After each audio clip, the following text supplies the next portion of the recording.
সারা বছর ধরে দুস্থ অসহায় মানুষদের জন্য নানাবিধ সামাজিক কাজ করে থাকেন মহেশতলা ওয়েলফেয়ার ট্রাস্ট। এই সংগঠনের ৪র্থ বর্ষপূর্তি উপলক্ষে এক বর্ণাঢ্য অনুষ্ঠানের আয়োজন করা হয়েছিল। সেখানে উপস্থিত ছিলেন মহেশতলা ওয়েলফেয়ার ট্রাস্টের সভাপতি বিট্টু আলী মোল্লা, মহেশতলা পুরসভা ১৪ নম্বর ওয়ার্ডের কাউন্সিলর ডক্টর মুকুল মণ্ডল। এছাড়াও ছিলেন মহেশতলা থানার ভারপ্রাপ্ত ওসি তাপস সিনহ, জিঞ্জিরাক তদন্ত কেন্দ্রের ওসি সুজন সাহা সহ বিশিষ্টজনেরা। এই অনুষ্ঠান থেকে ১২ জন বিশেষভাবে সক্ষম শিশুকে হুইল চেয়ার প্রদান করা হলো। পাশাপাশি প্রায় ৫০০ জন স্কুল পড়ুয়ার হাতে স্কুল ব্যাগ ও শিক্ষণ সামগ্রী তুলে দেওয়া হয়। একই সঙ্গে প্রায় ২০০ জন দুস্থ মানুষের মধ্যে বিতরণ করা হয় শীতবস্ত্র। ফুটপাতে বসবাসকারী মানুষদের মধ্যে কেউ অসুস্থ হলে তাদের উদ্ধার করে অ্যাম্বুলেন্সের মাধ্যমে হাসপাতালে ভর্তি করার ব্যবস্থা করে থাকে মহেশতলা ওয়েলফেয়ার ট্রাস্ট। পাশাপাশি দুস্থদের হাতে প্রয়োজনীয় ওষুধ সামগ্রী তুলে দেওয়ার কাজও করে থাকে এই সংগঠন। এছাড়া নানা ধরনের সামাজিক কাজ করে থাকে মহেশতলা ওয়েলফেয়ার ট্রাস্ট।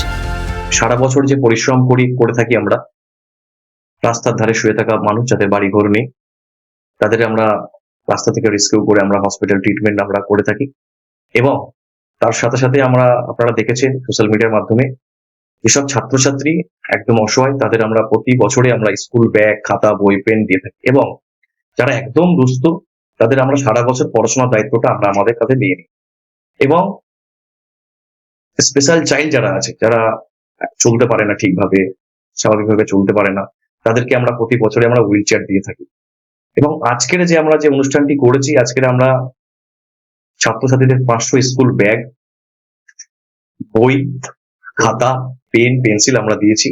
এবং যারা আজকের এই যে শীতের যে কামড়, এই শীতের কামড়ে যারা রাস্তায় থাকছে, তাদের আমরা ডেকে আমরা তাদের শীতবস্ত্র তাদের হাতে তুলে দিয়েছি।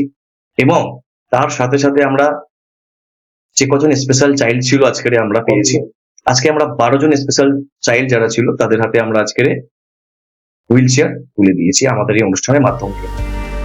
আগামী দিনে মহেশতলা ওয়েলফেয়ার ট্রাস্ট তাদের সেবামূলক কাজ এভাবেই এগিয়ে নিয়ে যাক, এমনটাই প্রার্থনা সকলের। রাজীব নস্করের রিপোর্ট, ক্যালকাটা নিউজ।